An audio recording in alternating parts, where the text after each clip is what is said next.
Okay, so the article I picked was The Absent-Minded Heroine, or Elizabeth Bennet Has a Thought, and the author was Susan C. Greenfield.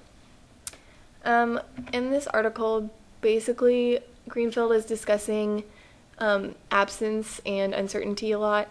And so her thesis is that Elizabeth's confusion in Darcy's presence and her thoughtfulness of him in his absence suggests that human perception of the material world is necessarily uncertain.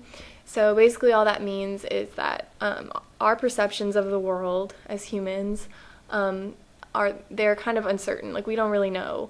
But when she says the material world, it's kind of like the objects around us, okay? So our perception of the objects around us is not always certain.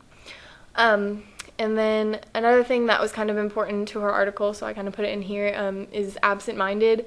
Normally, when you say someone is absent-minded, you would be saying that they didn't seem like they were paying attention, or like seems like they weren't really thinking about what they were doing. But in this article, absent-minded means absence provokes your thought. So you would be more thoughtful in someone's absence. That's all that means. The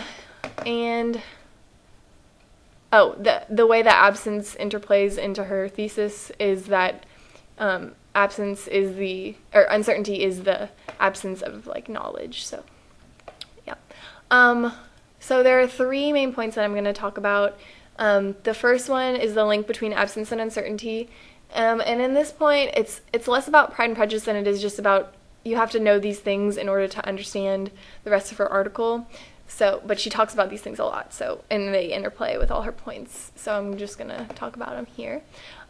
So the first point in this one is the two definitions of absence. Greenfield kind of has two different points that she makes about absence. And the first one is the removal of a previously present object. So say I were looking at a book and somebody took that book away. That would be the first definition of absence, because it was there and it's not anymore. The second definition of absence that she uses is the difficulty to comprehend any object because the mind's idea is only a representation of that object and never the object itself.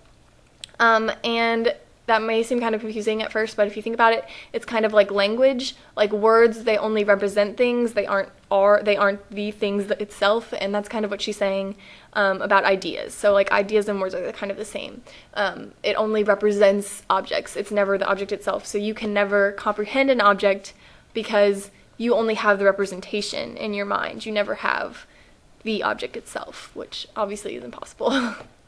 So she kind of talks about two different psychologists that are important for her article. And the first one is John Locke, and she just kind of goes over some of his major thinkings, I guess you would say. The first one is he thought the mind was like an empty storehouse that becomes full with the ideas of outside things.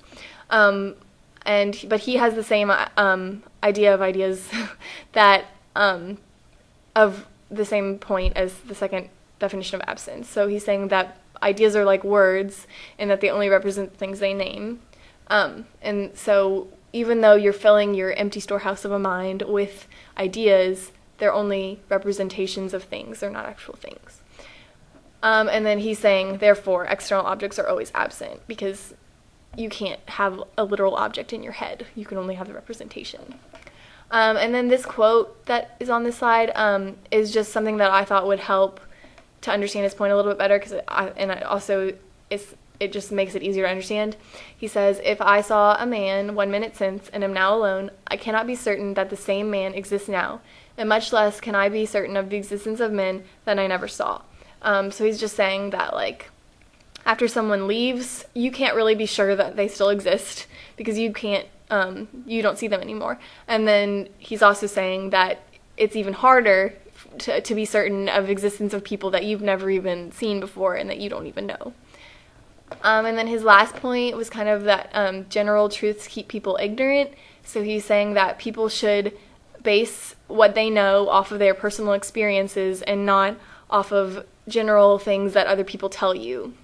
But the next psychologist, who is David Hume, says kind of the opposite, and he says that you should not base your ideas off of your own experiences because of past events, because your perceptions are going to change. So they're not always going to be the same.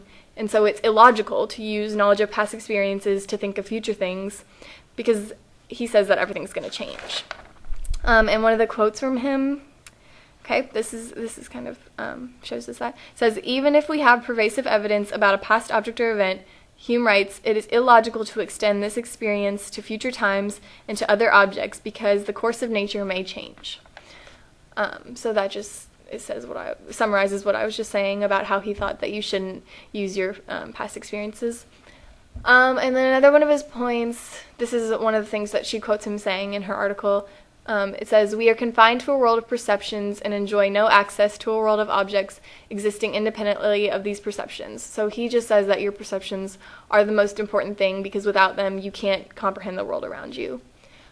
And then his third point was the mind. This one's kind of confusing because it's kind of hard to wrap your head around, I guess. But he says the mind itself is an object that the mind has no certainty of. So he's just saying you can't perceive your mind because it itself is an object, so you only have an idea of your mind. You don't have your little mind. It's a little confusing, but that's what he's saying.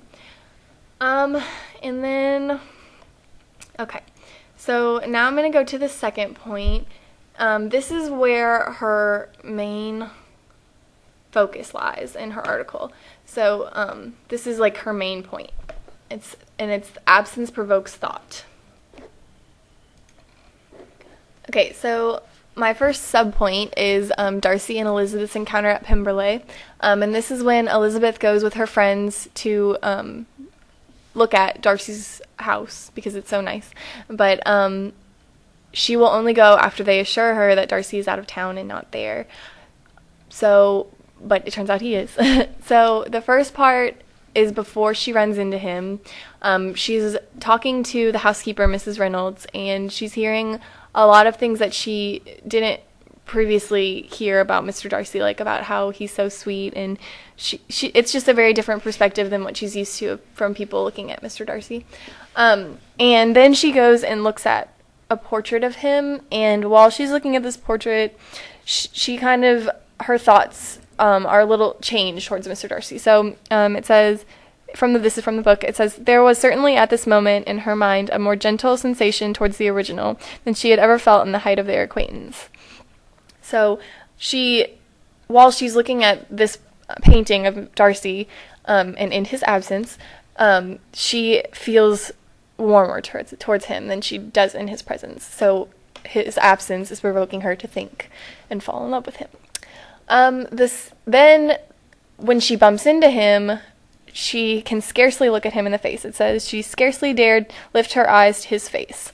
And Greenfield says that the detachment typifies Elizabeth's material deficiency in Darcy's presence. So it's just like she can't think when he's in her presence.